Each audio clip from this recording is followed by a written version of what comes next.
Today, the Loki series has ended, Deadpool and Korg are on a couch, and Suicide Squad and Guardians of the Galaxy are getting real. Getting real. You heard me?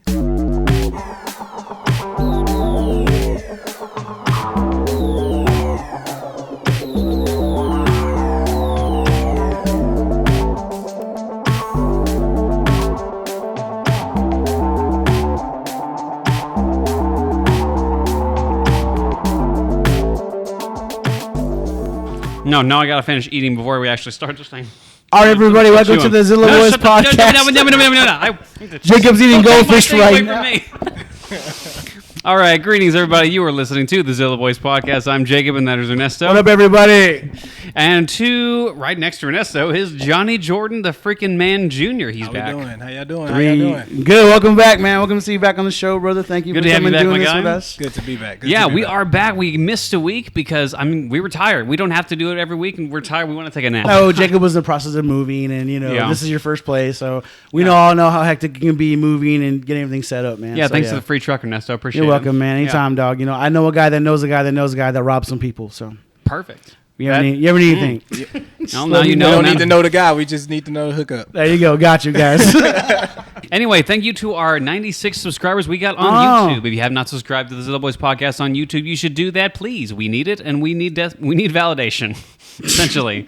Also, we have streaming services such as Spotify, Google Podcasts, Apple Podcasts. Check us out. If you don't have streaming services or Spotify services or any of those other services that you get with podcasts, get one of those. But YouTube is absolutely free, so you just go on YouTube and watch us. It doesn't cost you anything, just internet. It doesn't cost you anything but a subscription and love. All right, first topic of the day. Loki episode 5 and 6 have come out. The series has ended. The finale has come out. We did not review episode 5, so we're going to review episode 5 and 6. But the series is over. It's on Disney+. If you don't have a Disney Plus subscription, get a friend who does, rob him, or take his password and use that. Otherwise, like Jacob does. Hey, man, can I get your password again? Exactly. I don't pay for anything. I just steal from Ernesto. But anyway, Loki episode 5 and 6. So let's start with episode 5 before we talk about episode 6. Now, Johnny, I know you're not caught up on this, so you will be spoiled, and we will be talking about spoilers for episode 5 and 6. The show's been out for like a week and a half now, so if you haven't seen it, it's entirely your own fault. Yeah, it's my fault. I haven't seen it. And we know why I haven't It's Johnny's fault. Damn you, Johnny. I've been submerged in other things, but you've been submerged in a different good show, Vikings. Yeah, Loki, man. I've been. Let's hear what we got. So tell me what episode did you leave off on? I love 5. 4. 4 leads to 5. Okay. You said you saw all the one with all the Lokis, right? That's 5. That was 5. Okay, yeah. I'm right there. So episode 5. I think that's the best episode, to be honest with you. That episode was amazing, bro. I was worried, man. Like when they showed all the Lokis and the alligator Loki, like. This is going to go really dumb or it's going to be really awesome. And it was really awesome. Dude, Alligator Loki is the new, Baby Yoda. All their stories were crazy, man. Like the little boy Loki. He's like, why do you guys listen to him? And he's like, you should listen. This is his domain. And he's like, so what's so special about you? What did you do? He goes, man, I killed Thor. I was like, whoa, what? He finally, and then... At a young age, too. At a young age. And then older Loki, he actually survives, Infinity War and survives past freaking, Thanos. Which is crazy because that even maybe now Loki will survive it past Avengers and something else will happen. So well, we'll get into that in episode 6, but continuing this storyline. So anyway, for everyone who's catching up on everything, Loki was, pruned? When you get clipped, you actually don't die. It sends you to a void in time. Right. And then there's a creature at the end of the time that destroys everything and makes sure it doesn't exist anywhere else, which is kind of batshit crazy already, but I'm in, Yeah, it's an interesting idea. But anyway, they're residing in this little area. Loki, obviously, he's wanting to go back to his own world, and he's wanting to find, I'm going to keep calling her Lady Loki because I can't remember her name.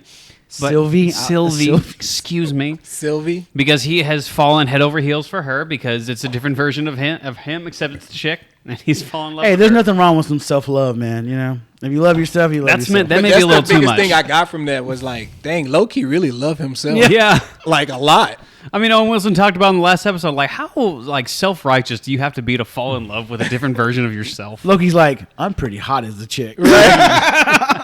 He in love with himself. He is head over heels. He is literally the definition of a guy who is out there who said, I would date me. Right. He's literally that guy. But that's why you got to love his character, man. You got to love his flaws and his greatness at the same time. Yeah. He's very self-congratulatory, very self-confident. He's just not aware of any of his flaws, which again we'll get to in the 6th episode. But back to this, Loki is wanting to get back, so he's getting a little bit of bravery. He's wanting to actually face this monster, even if his plan is stupid. He's trying to get these Lokis to team up with him and, go face that monster. Like, I'm going to go back to help Sylvia because this is the only chance we have at stopping the Timekeepers because she's motivated. And she's he going to convinces them to go because they're like.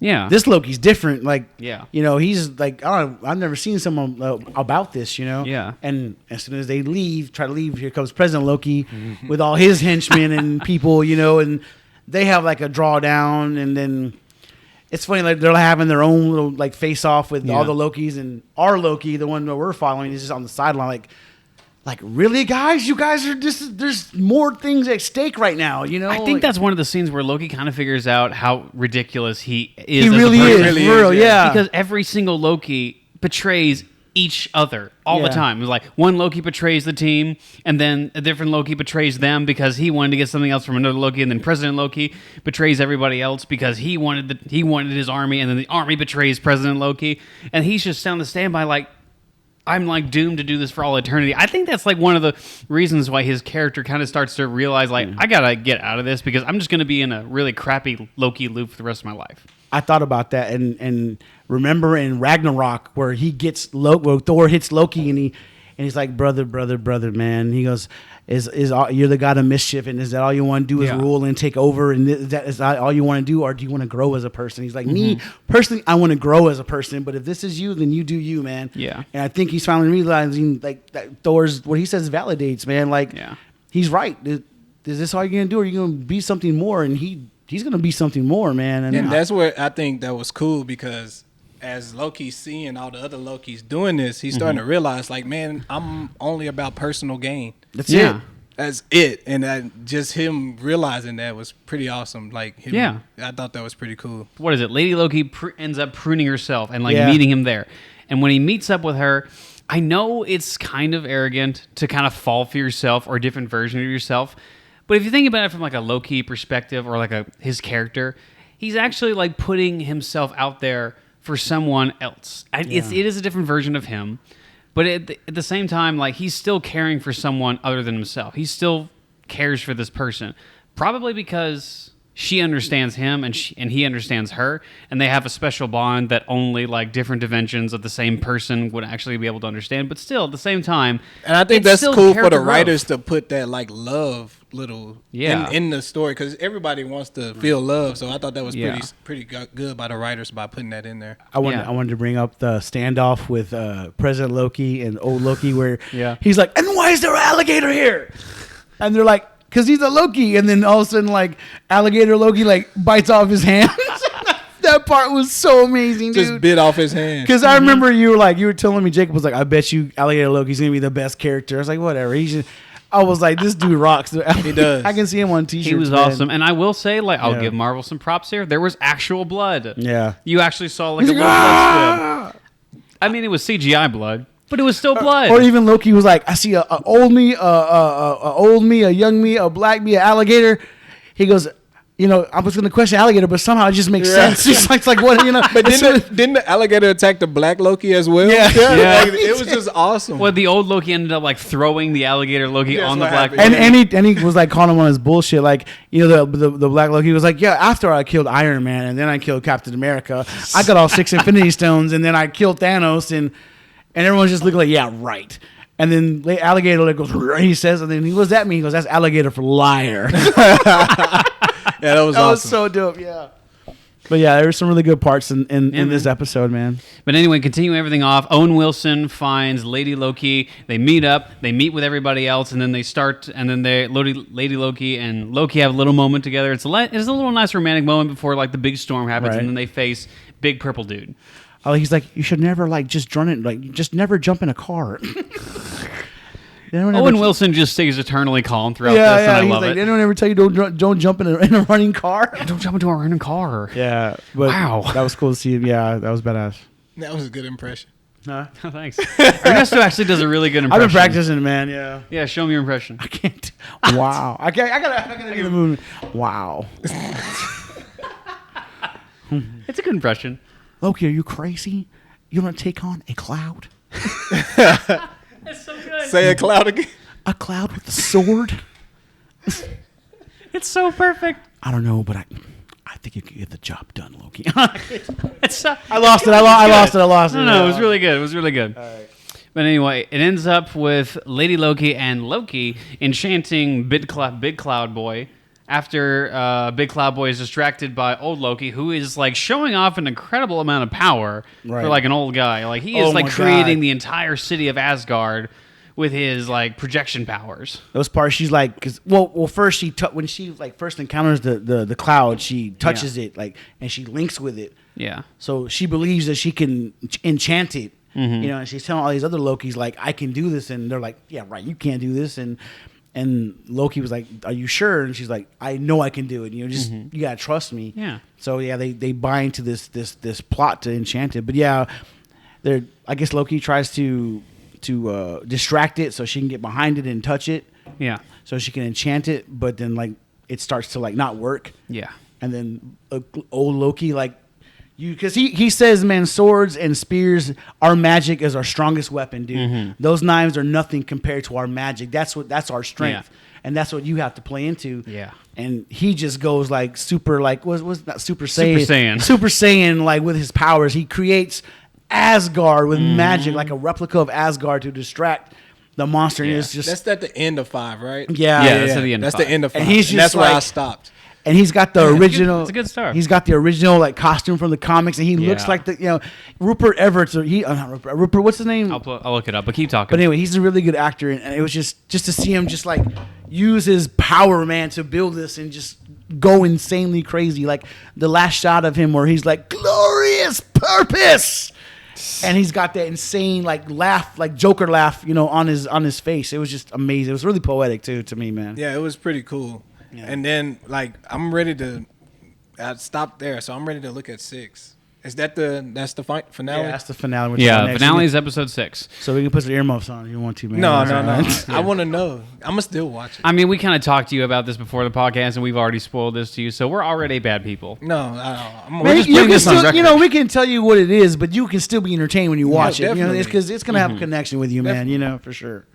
It will. And I looked online and I figured out because I didn't know this before. I think you told me a while back, but I didn't realize that Loki was kind of a divisive series. Like some people like it, some people don't like it. I personally thought this is the best series that has come out so far in the MCU. I think it's way better than Falcon and Winter Soldier. I think it's way better than WandaVision. But it's interesting to see people still kind of divide on this, and I understand why people don't like it. But I definitely think for consistency, this is the best, obviously. I think people are upset because Loki is Loki's one of the main villains in the MCU. He's one of the one probably besides Thanos, their only villain. Yeah. And I guess they're upset because now he's turning into a good guy. Well, I don't know. He's just ascending to another level. I don't even say good guy. No, he's just his own thing. They're falling in love with him. And he's falling in love. I like the story, man. Tom Hiddleston is a really good Loki. Yeah. And he said in the interview that he would play. He's thankful to be Loki. Thankful to the fans that love him playing Loki. Yeah. He would play Loki till he dies if he can, which would be amazing to just because everyone these days they want to do 3 films that are out, and there's something they want to do 1 film that are out. He's like, I will do this to the day I die, man. I will rock and roll with this, man. That's pretty badass. It may be something like on an actor's perspective, you don't want to keep doing the same character over and over again. Like maybe for Johnny, you're a professional actor. Like maybe you don't want to keep playing the same character over and over again until you freaking die. Because I mean, maybe to a certain degree, you can only get so much out of this character before he becomes maybe emotionally or dramatically irrelevant. But he's probably at that stage in his career where he's done everything. And he's found something that he just truly enjoys doing. So he'll do it to the day he dies. So I'm at the stage where I want to try everything. Yeah. So I think it's different stages you go through as an actor. And one day, who knows, I might get to a stage and I get a role and I'm like, no, I'm not doing anything else. So, yeah. He's going to get a role in the MCU and we're like, Johnny. But it's not like he can't do anything else. He's done so many other things while doing Loki. He's been 7 films and he got his own TV show, man. You know, I mean, and they just they're changing his character to something totally different now. So, you know. It's kind of the same thing they did with Thor. Like, what was it? Chris Hemsworth was like done with Thor after Thor 2. But Taika Waititi came in and like brought him some new light. Like, no, we're gonna make fun of this. Like, you are gonna be like a funny. We're gonna lean into that comedy. And he brought like a new life to Thor in Thor Ragnarok, and then they brought a new life to Thor again and Infinity War and what was it? Endgame. I don't think it was just funny. I think he brought a humbleness to Thor.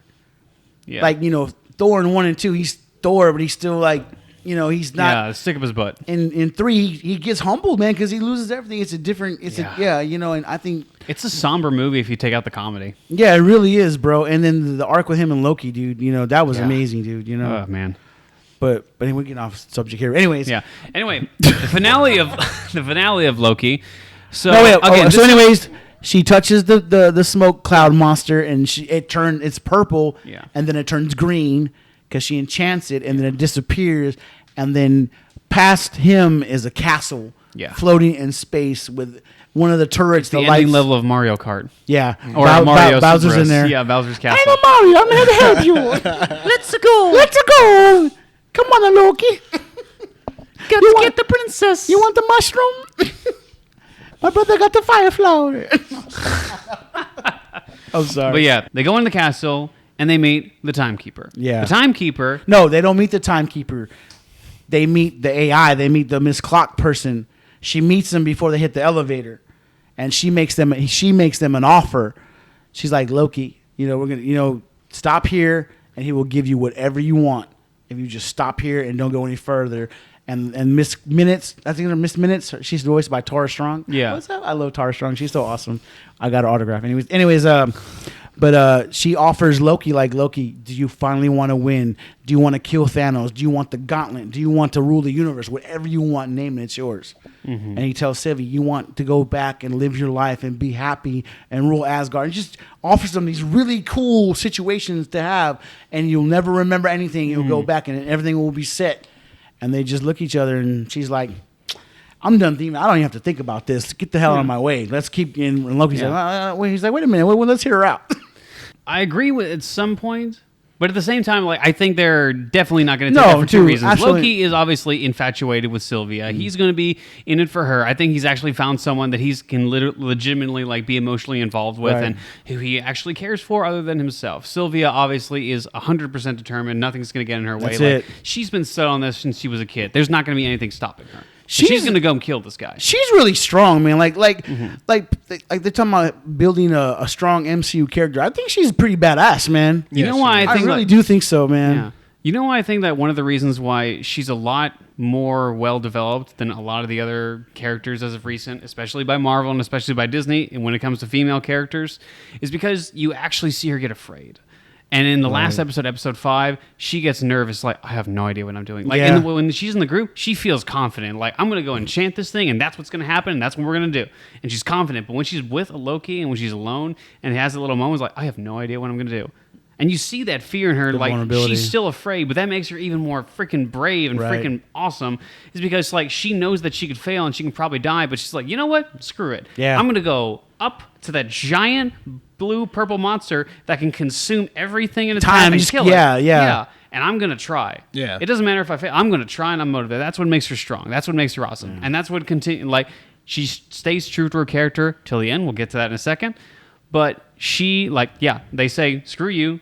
The little time guy goes away, and then they meet the timekeeper, and he is a spaz.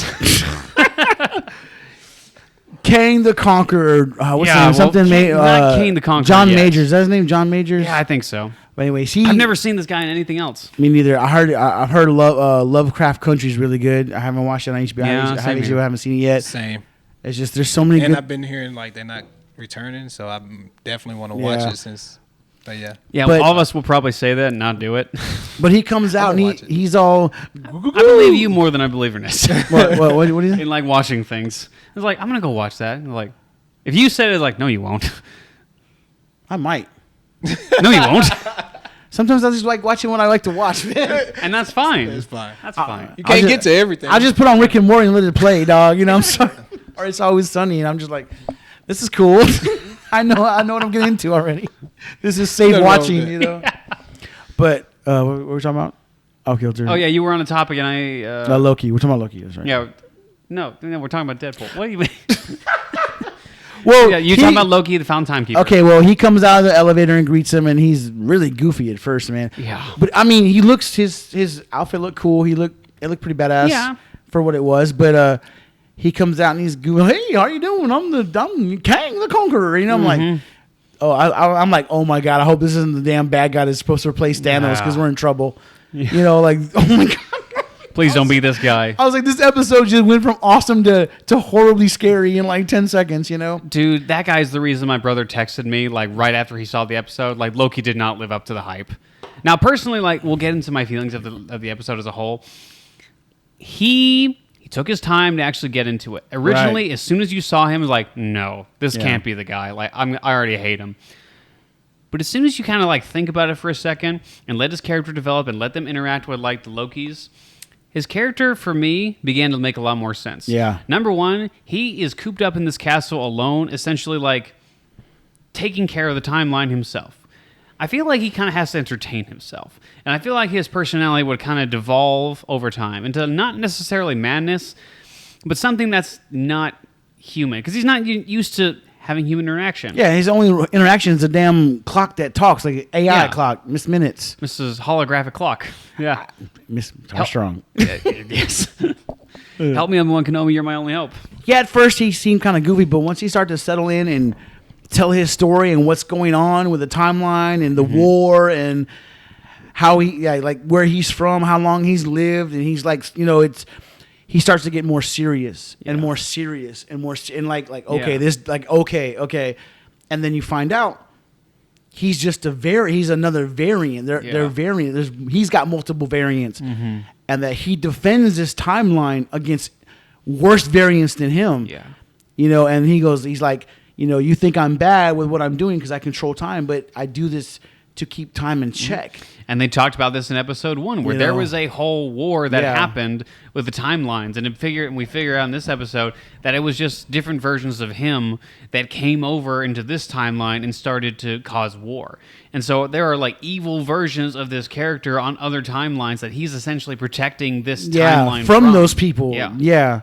So he's like, it might be messed up, but this is a messed up situation, but it could get a whole lot worse and really fast if you know. And then he pleads with them and he tells them like, I'm tired, you know, I've been guarding this timeline for so long. I've been doing this for like eternities, eons for me, you know, and I've been waiting for someone to come take my place.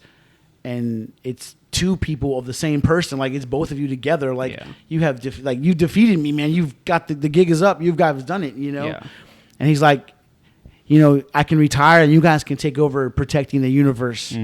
Or you can kill me and see what happens next. Yeah. So then we have it. Yeah. Yeah. It's kind of. Yeah. Wow. It's kind of a. You gotta watch this episode, John. I thought it was really good, man.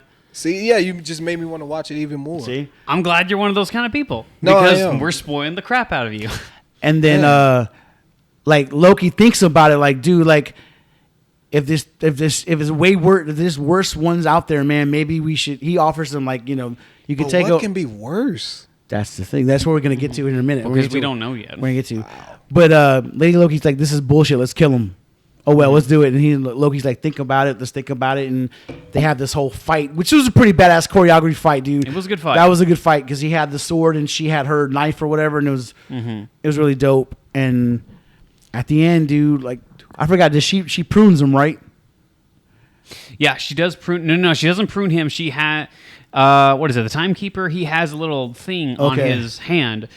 It's that thing that they have when they capture their PDA thing. Yeah, the PDA. Like it sends them back in time. They're not allowed to like actually kill their people. Essentially, it keeps them trapped. Anyway, he has that thing, and every time that Lady Loki or Sylvia attacks him, he just kind of goes back in time and avoids it. Like he knows every move that she's gonna make because he's the time variant. But anyway. Yeah, like you were saying, like they have a fight, and this is why I'm really this is why I ended up really, really liking this guy's character. Is because he's not the bad guy in this situation. No. Like if you look at it from a certain perspective, he's doing what he thinks is right. Is it 100% moral? That's hard to say. No, and it's really hard to say. But at the same time, like he is protecting this timeline from a worst possible future. Now, we don't know what that future is going to bring because we haven't seen it yet. We have a little bit at the end. But we don't know 100% like what's going to be, but only he knows, and he's protecting everybody from it. I think she takes the pad. I've seen I've seen like 3 times. Been a while. I've seen been a while, like a week since I've seen it. But I think she takes the pad and she transports Loki, or someone transport him somewhere else, or he transports himself. I forgot what happens. No. She transports him. Okay. They end up fighting, and he is dead set on protecting him. Yeah. Because he is like he's scared. He's scared. He believes him. He knows, like, dude, there are worse things out there. Like maybe what he's doing is not a bad idea. Yeah. And she stays in character. She is determined. Like, dude, you're lying. You're full of crap. I'm gonna kill you. And she kills him, and she stabs him, and he's like, "Oh man, you've done it now. You have unleashed like powers you don't even know." Yeah. And then you see the time they show the timeline where it starts to branch all kinds of different crazy branches like they've never seen before, and everyone in the thing in the TVA is going crazy like they've never seen this before. Yeah. And he's like, "Good luck." And he dies. And then the thing is, this isn't Kang the Conqueror that's supposed to be the villain. This is a variant. Yeah. And the one that's coming in is the bad one, the evil one he's talking about. Man, but just think about everything she's about to learn. Mm-hmm. Yeah, it's crazy, right? Yeah. And the evil Kang I'm sorry. The evil Kang is supposed to be the bad guy in the Ant-Man movie, the Multiverse of Madness. Mm-hmm. That's what but that's who's coming now. Yeah. So, yeah, effing crazy. For the people who say spoilers, screw that. That just made me want to watch it even more. And then, well, I'm one of those people. If you tell me the spoilers, I will never be your friend again because I want to go in like not knowing anything because I want to be surprised. There are people like you that can take that. Like I respect. I wish I had that. I can take it too. I wish I had. I can't do that. Like I need to not know anything. But now I know what I'm going into. But when Loki goes back to the TVA, he goes back. He's like. Everyone's like, it's like in crazy, like, 9/11 mode. Everyone's going nuts. Everything's going crazy. And he finds freaking Mobius. And Mobius says, he's like, "Who are you? Mm-hmm. What variant are you?" So the timeline changed so Kang much. reset the timeline before he died. Yeah. So now everything he had is gone. All the memories that he has with Morbius is gone. Mm-hmm. And then that's the end. And it's... Well, we see Kang the Conqueror, a big statue of him at the very end. Yeah, in this place of the Timekeepers, we just see Kang the Conqueror.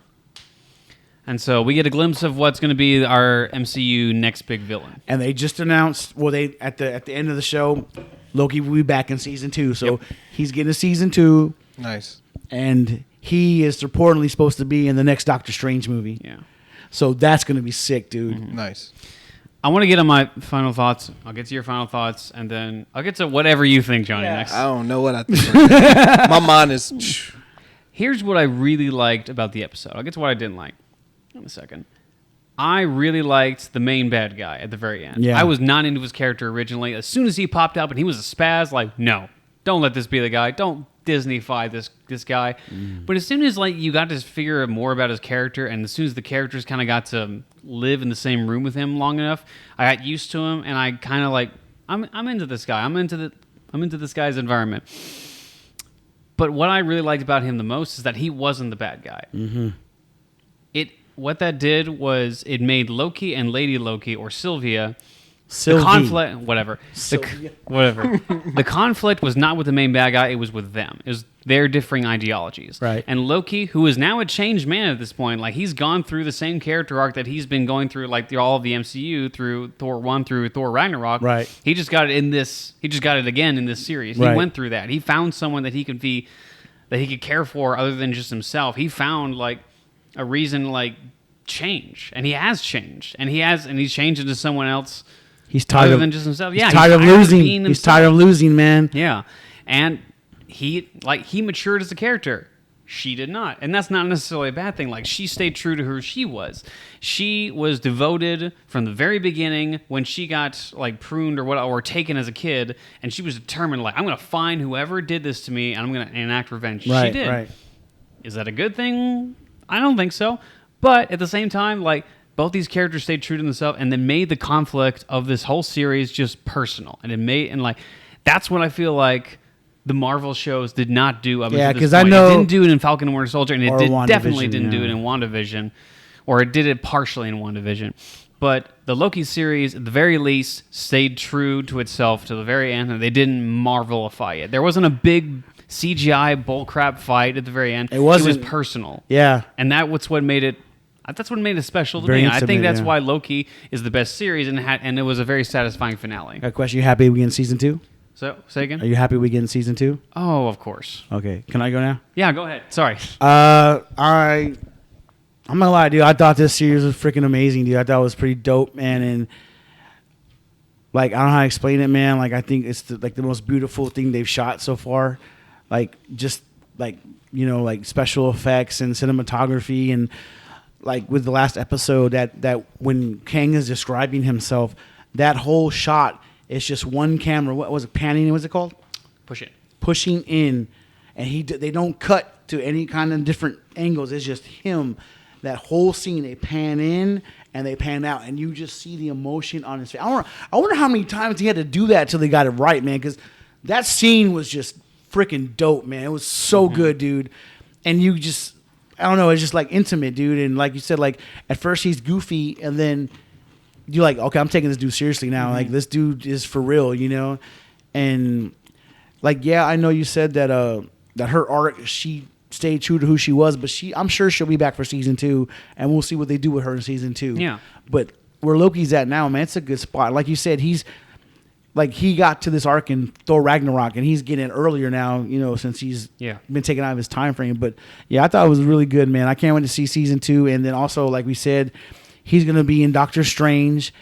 So it's gonna be I don't know what's gonna happen, dude. Like I'm like really stoked to see him called because I don't know, because in Thor Ragnarok, you know, he was like trying to, you know, mess up Doctor Strange. Yeah. I've been falling for 30 minutes, you know. That hasn't happened, so I don't know what's going to happen now. He calls him a second-rate wizard. Yeah, you second-rate wizard. Yeah. I can't wait to see that, man. So yeah, I'm ready. Let's season 2, baby. Good job, Tom Hiddleston. I'm glad you want to play Loki for a long time. And hopefully, Lady Loki Sylvia returns. Oh, dude, she's a fan favorite too, man. She's awesome. I like her a lot, man. Like I said, I think she's a really strong female character. She don't take no shit, and she's not bending the knee to anybody, dude. She don't give a She's damn. no Rey Skywalker. Yeah, she already fights better than Rey Skywalker. Yeah. She fights. Put a lightsaber in her hand. I bet she kicks Rey's ass. You know. But yeah. So what do you think? What do you think, dog? No, even though I haven't seen the finale, Loki is. I think it was dope. Yeah. I actually think I like. It's a tie between WandaVision and Loki for me. I actually like WandaVision. It's pretty dope. But no, I'm excited to see the finale. You guys pumped it up even more for me. Good. And I'm wondering if he's going to be in Doctor Strange, is he going to learn more magic? Is he going to learn I hope. Oh my god.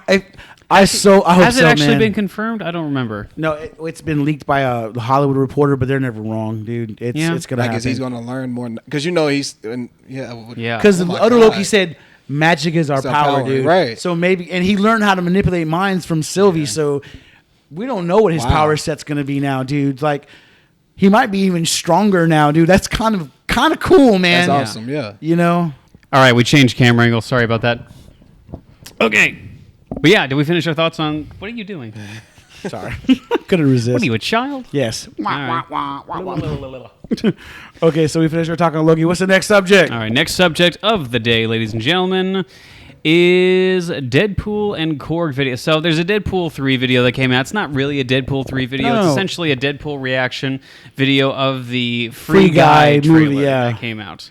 So yeah, it's Ryan Reynolds reacting to Ryan Reynolds and Taika Waititi reacting to Taika Waititi. So this isn't a really huge thing to talk about. It's just kind of a funny thing that happened.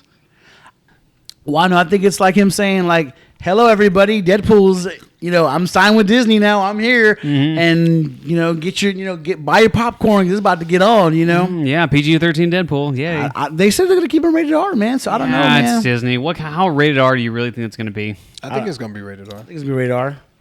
I mean, like, you've seen the first and second Deadpool, right? Definitely. Do you really think that's going to be good under Disney, or you really think that's going to be consistent under Disney? They have more money. They do have more money. Yeah. They also have no balls. No, I think Disney will bend the knee to the dollar because I mean it's about money. So yeah, definitely. And I don't know. I mean, because isn't Maleficent isn't that under Disney? Yeah, It got pretty under dark. Disney. yeah, but Yeah, not the rated second R. one did really get pretty dark. It got pretty dark. I think they're trying to transition slowly and branch out and get some rated R films out there. Maybe. You know, Did we talk about this at one point? no, because think about it, because like there's a lot of sexual content in like Deadpool movies too, man. Not just cursing and violence, but like banging and well, Deadpool 1, Deadpool 2 didn't have any of that. Yeah, but he was talking some crazy shit. Yeah, but it's Deadpool. Like, I know, but so dark. You're sure but not like from you the were DC saying, universe? but like you were saying, like I don't know, Disney. I mean, they might let them say the F word a couple times, and that'll be rated R. But as far as like all that other crazy stuff he does, maybe not. Well, of course they're gonna have a limit because they still gotta appeal to some audience. Like when he's talking about jerking off with his baby hands. I bet it feels huge in these hands. Like, do you really think that he's gonna be able to say that in the MCU? I don't think so, man. No, definitely not on Disney Plus. Or when his girlfriend, no Deadpool movie is going to be on Disney Plus. or when his girlfriend's like pegging him. I don't think that's gonna be able. No. Yeah, no, I don't, that's not gonna. Yeah, like I don't think that's. I think we won't see that in the Deadpool movies. But yeah, he'll be like F this and F that, and we'll see blood and guts. But yeah, maybe it'll be a soft R. A soft R, a lower R, a lowercase R, a lowercase R, a soft R. You know, Rated R. Why is it lower? Oh, it's essentially a really tight PG-13. it's like PG-15. PG-15. Like Zack Snyder's the Zack Snyder cut. They said the F word. They said the F word like 2 times. There's like a small bit of blood, like that feels like a coffee cup. Yeah, and then the F word twice, and that's rated R. So I think they might hey man, we'll give you 3 F bombs. Yeah, and a little bit of blood. Somebody's gonna be on set. That's 2 F bombs. He said the F bomb way too many times. Yeah. I feel like people that complain about like the PG-13, like the PG ratings nowadays, later on it's gonna be like PG-15, PG-18, PG all this. Or that's enough penis references, and you only allowed 1 per movie. That's like 6. You know? Yeah. They only go. Yeah. they gonna definitely cut it down on them. It's gonna be funny. And to see him I would put a penis reference in here, but Marvel won't let me. Marvel won't let me do it or something. You know, he's gonna break the 4th wall. Oh, there's number 3 F bomb. I'm allowed to say. Ryan Reynolds is so funny, man. If they do that, he'll flip it towards. I think it'll be dope. You know what I mean? I really do. Yeah. Well, let's get into the trailer reaction of the video. Let's talk about Free Guy for a second. Are you even interested in listening or watching Free Guy? The movie that's coming out. Yeah, the Free Guy. Yeah, I like all films, man. I watch a lot of kids. I like films. all this is gonna get really boring really quickly. No, I do. I try to watch everything. I try to. Okay. So yeah. So, I kind of do because Taika Waititi's playing the bad guy. That's true. And I don't know, man. Taika's pretty good at everything he does, man. He's true. And he's not threatening in any way, shape, or form. Exactly. He's not threatening. Again, when just see him play Blackbeard the Pirate, on the HBO show. True. But for him to play Korg and to promote this, it's gonna be good. He's not anything he's been messing with. Even like I said, his TV shows, his movies, all the stuff he does on the side. It's been good, man. Yeah. So if he's in it and Ryan Reynolds, I want to see it, dude. I actually want to see it. Yeah, it's a good excuse for me to take my nieces. There you go. Because I really want to watch it for myself, but I'll be like, oh, my nieces want to watch it. No, it's for me. Yeah, and it'll probably be PG-13 or PG-15, so you can take it to them. Yeah, right. So. I'll try to take Zoe. She's like, nah, Daddy, I'll pass. I think Guy is PG, right? Guy is PG. I think it's like PG-13. I think it's PG-13. It's probably PG-13. Yeah. Really? Okay. For stuff. PG-13 doesn't mean anything anymore. It's still PG to me. It's like a lighter PG. It's like a lighter PG. Yeah, or like a slightly higher PG. Like PG-15. Yeah. That's gonna come out. Don't say that anymore. It's like somebody at Warner Bros is gonna see this. Like that's a good idea. Like what's NC-17? Like it's like you're not allowed to see. R. So I mean, you have to be 17, not 18. Like rated R, you have to be 18 to watch it. Is there an NC-17 movie that y'all have even seen? Like what's it? Showgirls. Oh, I guess that is NC-17. That's NC-17. Is that NC-17 really? Yeah. And I mean, it's like really yeah. All right. Yeah, I guess so. Showgirls. Yeah. Well, it was the scariest movie I've ever seen in my life, dude. I've read everything. I still have nightmares. I fell asleep on it. But you fell asleep? I fall asleep a lot. Hey, I'll watch all movies. I fell asleep in Showgirls. What? Sleep.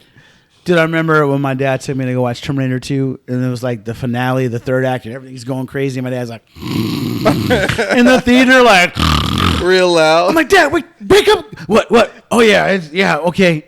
Whatever. Oh, man. I used to be so mad at my pops. I can't imagine you falling asleep in Terminator 2. I saw that movie as of recent. It's so good. Told you, man. I saw, like, I'm not a big film fan because I had never seen Terminator 2 up until like 2 weeks ago. It's amazing. So good. Have you seen True Lies? Yeah. I seen True Lies before I saw Terminator 2. James Cameron's dope, man. Anyways, man, back to Korg and Deadpool. We haven't even talked about Korg yet. He joins the video, and who freaking cares? I care. This is not a big deal. He was really funny. Isn't. I mean, yeah. I understand like it's not a big deal, but just the fact that they did this little skit, and he was making fun of podcast. Where he's like basically making fun of us because what we do, it was awesome, pretty much. You know? I mean, everyone has a podcast now. Yeah. Everyone and their mom has a podcast. There's grandma's podcast out there, I'm pretty sure. Like, we're baking cookies today on grandma's podcast. It's like Who likes macaroons? It's like a 4 hour... It's like a 4 hour long podcast because she forgot where she put the chocolate chips. Yeah. You got to get the flour, you got to get the eggs. Yeah, it's a podcast about everything now, so definitely. But it was funny, and I liked it, and Korg was funny. He's like, you got any advice against the MCU? He's like, first you got to, or a dream where he goes, first you got to climb this mountain and do this and do that, and you get to the bottom of the mountain and you realize you're never going to catch your dream, and then you check your emails, and then maybe your agent will say, Marvel wants to talk. That was so funny, man. Like you know what I like about Taika's like comedy is that it can be PG-13. It works. It works. It works everywhere, dude. It works. It works in Marvel. It works in Star Wars. Because even The Mandalorian, when he directed those episodes, they had some funny parts in it, but it was in the serious tone. It worked. It was his style, but it worked in it. So that movie took a break to see like two stormtroopers talk, and it was hilarious. Yes, it was funny. He's like, I don't know. Maybe he wants to eat it. I don't know. Like, what's some of the Taika Waititi? Like, what Taika Waititi films have you actually seen? He's done. I don't even know. I'm like I said. Like, I hate to say it. I'm not. He does not watch everything. I try to watch. Johnny is a liar. Johnny's a liar. I try to watch everything, but no, that scene y'all talking about with the stormtroopers, I seen it, and it made it more like normal too. It made the stormtroopers seem normal. Yeah, and I thought that was pretty cool. Because they're just dudes like having a job, working a paycheck, man. You know what I'm saying? Like, but you never thought about that, did you? Like I grew up around the army base, and a lot of my older homeboys were army people, man, and they're just regular dudes, like like you see them, you're saluting and marching with their guns, but then they're also just like, hey man, you want to go, chill out and drink a beer? Like, yeah, like you're just, So yeah, I think if he's gonna go to this much trouble to promote this movie with his MCU character, I think it's going to be good. Well, is it like promotion, or is it like people forgot about that this movie was even coming out? Maybe. Because even Deadpool says, I thought this movie came out in like November. No, wasn't this supposed to come out like a year ago? Yeah. And then he was like, this seemed like some fire sale, last days of Fox kind of bullshit. Yeah. Which it is probably, but... Because what are they going to... They're going to release the same trailer? Like, no. Like, let's just make fun of it. Spice it. And he did, and it's working. Yeah. Yeah, we're talking about it. Yeah. Good job. So, I think it's a cool thing, man. I want to check it out. Yeah, sure. Last topic of the day, the Suicide Squad realism, according to James Gunn, will continue into Guardians of the Galaxy Volume 3. Now, I don't know about y'all, but I've never seen Guardians of the Galaxy as a realistic series or Suicide Squad. In fact, from the most recent trailers, it doesn't look in any way, shape, or form like the Suicide Squad is in any way realistic. So I don't know what this news article is talking about. It seems like a redundant thing to talk about. I think they mean like more realistic sets, and like more sets. Well, not sets like like production value, like more realistic stuff. Like we were talking about earlier, opposed to special effects. Like you said, you don't see the Guardians of Galaxy movies as like as cartoons because there's so much special effects and it's so saturated that the actors get lost in it. And I mean, no knock on those movies. I love Guardians of the Galaxy Part 1. It's my top 5 Marvel movies, man. I thought it was awesome, and it had a lot of special effects, but it still had that lived-in feel to it, and that's what people liked about it. And then on Part 2, I think they want him to up the ante like they do, because you always on the sequel you have to go big, you have to go home, and I think that's what they did. They said, hey man, let's try to push the envelope, and it looked good, but still, it was, to me, it just didn't have the same feel as Part 1. And I think that what they're trying to say is in the Suicide Squad, like J.J. Abrams did with Star Wars, they're trying to use more practical effects more real stuff. Like when something explodes, is actually something exploding, not like a special effect. You know what I'm saying? Like you're gonna get fragments on your face. It's gonna be.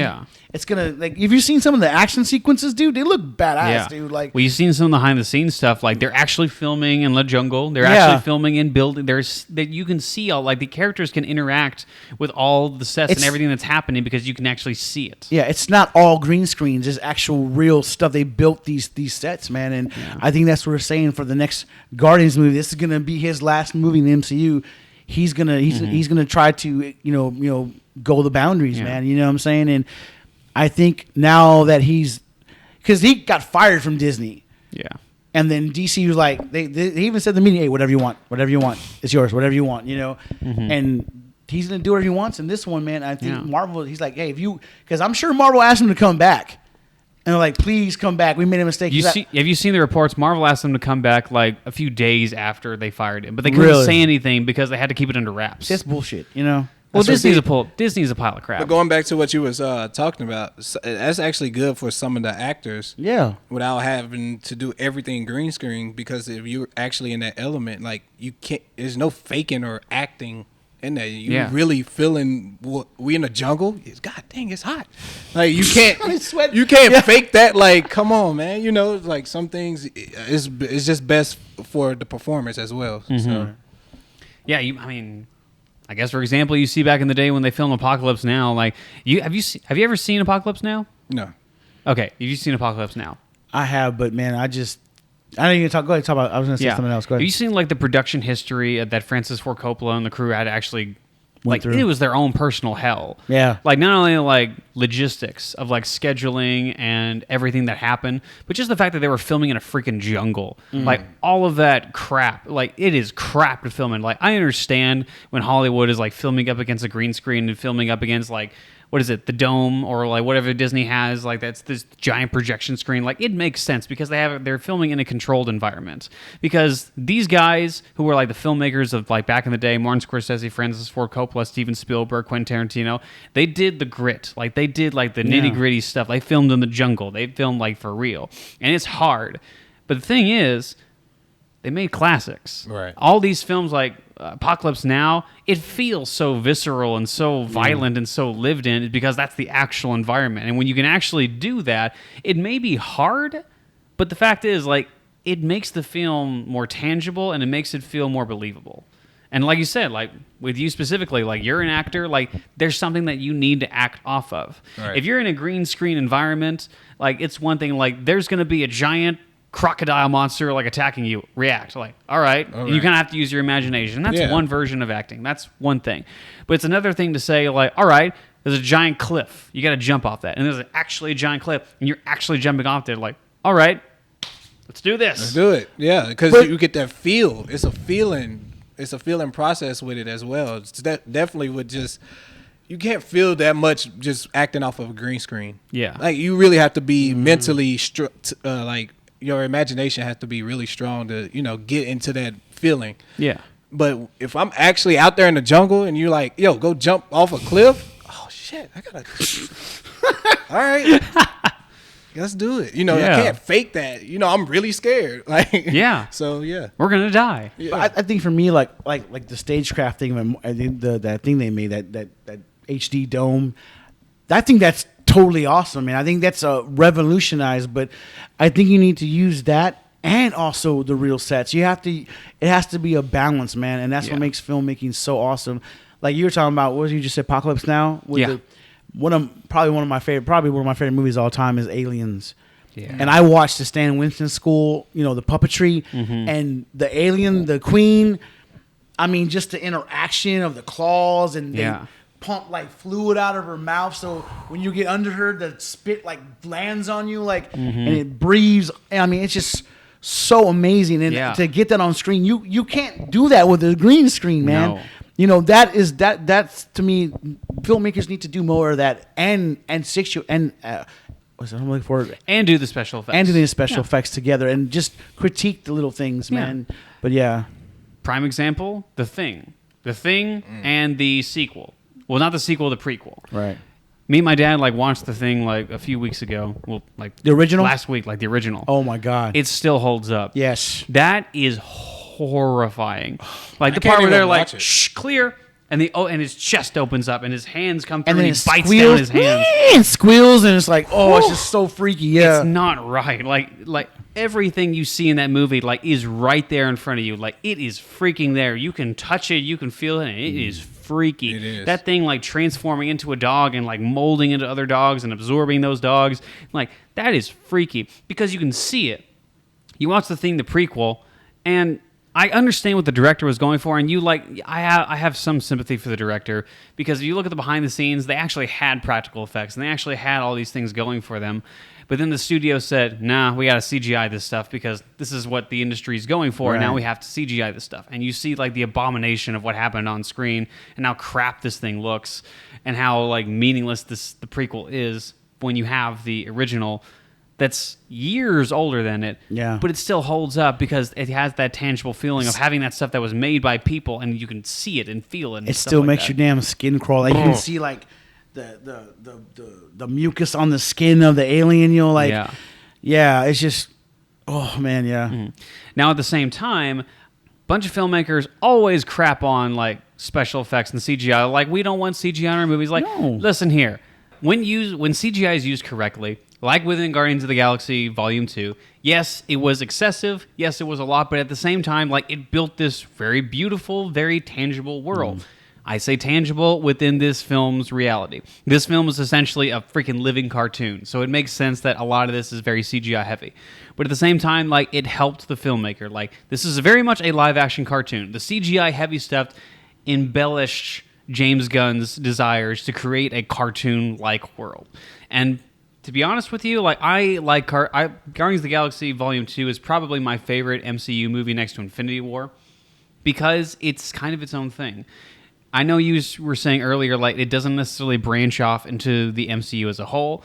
It's kind of its own contained thing, and I like that. Mm-hmm. And it's more cartoony. It's more slapstick. It's more slapstick, and I kind of like that. And again, the CGI helps that movie. It may not be everyone's cup of tea, but the fact is that movie is at least contained in its own individual world, and the CGI helps it a lot. And very much it creates characters Rocket and Groot that could not exist otherwise. And I think what he was saying is the next Guardians movie is going to be a more intimate story. There's going to be story threads that are going to have to be tightened up and ended. And, definitely. And the Suicide Squad, it looks more practical and more real. And like I said, it actuates with the CGI. Just like I was saying earlier, Terminator 2 is a really good example. That's when they started testing the boundaries of CGI. Most of that movie was all practical effects. It was puppetry, it was robots, it was gore. It was when he cuts his arm off in front of that dude, and you just see the knuckles, and the blood on it, and it's just, it's real. It's jarring, bro. It's and when he shoots a guy, the flesh comes off. And you were talking about the deleted scene that they had where Lyndon Hamilton's taking the flesh off Arnold Schwarzenegger's head. Where they reprogrammed a double in front of him, where they actually cut his head open and they pull the chip out and reset him. Yeah. You have to get inventive with that kind of stuff. Oh my God, it was so beautiful. I mean, because it looked like flesh, man. They were cutting flesh off of him, dude, And maybe that's why a lot of people really prefer practical effects because you have to get creative. With CGI, you can definitely double it and whatever and do a bunch of stuff in post. But with practical effects, you have to get a double and you have to time your movements perfectly. If you're peeling the skin off of somebody in front of a mirror and that's supposed to be the same thing, but it's a double across, that's impressive and that's really interesting to look at and it's really interesting to film. But even that's why a lot of people are really impressed by it. But even the liquid Teeth 1000, he was CGI. He was. But a lot of him was practical effects too. Yeah. There was only parts where it was a real sword or whatever, and then it cut to special effects. Yeah. But for a whole second, it's real. It's something real, Yeah. So with the ending fight scene with the Terminator and the T-1000, when he blows him up with the grenade and half of him is just legs and a blown up heart. That is insane. That is And that's that's a creature they made, dude. It's crazy, dude. Mm-hmm. But if James Gunn is gonna try to do more of that and make a good story, dude, I'm all for it, man. Definitely. I really want to see what he's like. I want to see Suicide Squad. I really do. And if I love that movie, because people are loving this movie right now, I'm going to be stoked for Guardians 3. I waited 5 years for it. It's time to watch it, dude. You know? Yeah, I said a while back. Suicide Squad because Harley Quinn is my favorite female villain. So preach, brother. I think she's everyone's favorite female villain. You think so? For good reason. Who are the top female villains? Cheetah. Cheetah? What? From Wonder Woman. Get out of my I am face. joking, man. Of course. I know, yeah. What was it? Hella. I know I like Hella was pretty cool, yeah. Awesome. Hella. From Thor Ragnarok. Oh, yeah. Now, and then what's the bad guy from WandaVision? She was pretty dope. Agatha, whatever her name was. I mean, the actress was good, but when she played I'm being sarcastic. I can't tell. It's hard. I'm trying to think, man. Legitimately, who's some really good like female villains, other than Hela? Because Hela was awesome. Wow, this is really hard. That is hard. Nebula. Did you consider her a She's villain? like an anti-hero. Yeah. Not really a villain. Well, I guess she's kind of a villain. Because isn't Wanda type of villainish? She could have been if they. That's what you thought. That's one of my issues with WandaVision. They didn't stick the landing because they should have made her the villain instead of Agatha. But instead they made like Agatha like some generic Marvel villain. So make her the villain and then have her have to take like. No, just get rid of Agatha and have Wanda be the villain. Yeah, that would have been a better story. You're right. Booyah. Let's go outside the MCU. Who's good female villains? What's the lady in the Hateful Eight? And she was the one that was... Oh, you're right. She was awesome. Man, no, we're talking about superhero villain. We're talking about superhero. I'm going outside. Oh, you just anybody?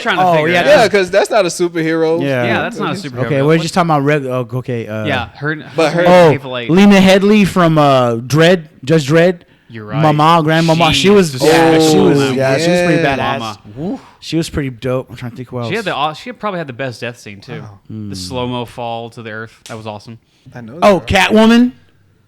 What was she? Yeah. Like Tim Burton's Catwoman. Tim Burton's Catwoman. Yeah, Tim Burton's Catwoman. I'm not talking about Dark Knight's Catwoman because she was like she wasn't a villain. She wasn't a villain. She was like anti-hero. Yeah, she was. She wasn't a villain. Because she helped Batman at the end. She did help at the end. Oh, but the one who was actually the villain in the Dark Knight Rises, the daughter. Personally, I love the Dark Knight Rises, but I don't like her as a But no, because I didn't see that coming. That's why I thought that was pretty good. Yeah, true. Because I really thought Bane was the... Yeah, but I feel like that took away from Bane because Bane was the best part of the movie. Shut up, Ernesto. He doesn't like Bane. I know. I remember. I like Bane. For people who like Bane, he was the best part of that movie. And then better than the other Bane from the other Batman. Yeah, He's like, I paid you money. Yeah. And that gives you power over me. And that gives you power. Hey, but the philosophy he was spitting was dope, though. If you think about what he was saying, like those My words, only gripe is that he was not played by a Latino. I get it. You want that representation. Yeah, I do get it. No, but at the same time, Tom Hardy's great. But he's badass in the comic, dude. Like I don't know, man. Like and he's great. Like Batista would be dope as Bane, bro. I've come around to that. I think he would be okay. I think he'd be awesome as Bane. But I will forever love. And Tom Hardy's like 5'9", man. Bane's like 6'6". Like but in that film, he looked huge. I was like, yo, do not f- with that. Do not mess with this man. He's as tall as Tom Cruise, man. He's as tall as me. Sorry. But I don't know, man. I wouldn't mess with him. Tom Hardy, that ripped and that mask, I would not mess with him in any way. I think it was a bodysuit, like.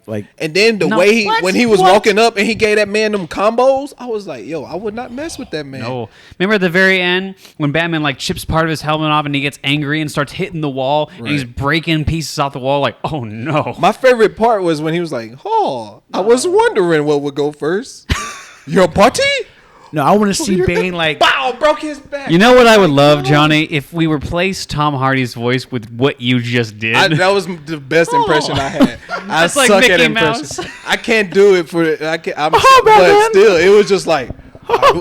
you think the dark would save you? Do you think the dark would save you?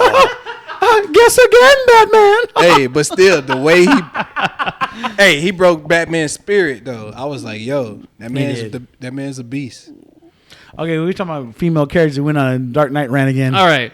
I'll probably cut a lot of this out, but it's all right. Female villains. And what? Oh, can we go cartoons then? No, we're not going cartoons. We're not going to. Because most of the say. cartoon villains are now not villains anymore because they made a movie of Cruella. And apparently she's not a villain anymore. Oh, she's anti-hero. She's still a villain to me. Which, let's be honest, I actually saw the movie. It wasn't bad. I actually liked it. Okay, that's cool. Emma Stone. Awesome. My cousin bought it on Disney Plus. I haven't watched it yet. It's actually pretty good. She's pretty good. All right, that is going to be it for the 26th episode of the Zilla Boys podcast. Thank you, Johnny Jordan. Thank you, Johnny, for coming over and blessing us with your presence again, brother. Always a good time. Appreciate it. Big news for us. We will be releasing a short film on our channel very soon. Not going to be this week, maybe next week. We don't know yet. But it's going to be called The Bus, starring Ernesto Gonzalez, Peter Marsh, and me, Jacob Sizemore. We all star like co-leads in the same film. And it's just a wacky comedy. Essentially, we all got together one night, and we didn't have a script or anything, and we decided to film something, and this is what we came up with. We just got together with a camera one night and wanted to have some fun, and we did some improv and just wrote down some dialogue. Came up with we just shot some stuff, and it ended up being really good. And we went and shot some more of it, and I can't wait for you guys to see it. I think it's gonna be really cool, man. I think you guys are gonna really dig it. If you like our comedy and you like. If we make you laugh, you'll probably love this, man. It's and if we don't watch it. And if you don't watch it. This is our first Zillow Boys production, official production. Yeah, official Zillow Boys. Zillow Boys original production. So this is and hopefully this is many more to come, man. Like, we weren't even trying, and we came up with something really cool, man. That I thought was pretty awesome. So can't wait for you guys to see it. Excuse me, that is going to be it, like I said, for the 26th episode of the Zilla Boys podcast. Thank you, everyone, for watching and subscribing. If you have not subscribed, thank you, everybody. Definitely click the notification down below and click the subscribe button if you're on YouTube. If you're not on YouTube, you can check us out on Apple Podcasts, Google Podcasts, and Spotify. Thank you for our listeners on Spotify, and that is going to be it. Ernesto, let's get it. I'll let my man say it. Roll those credits. Yeah.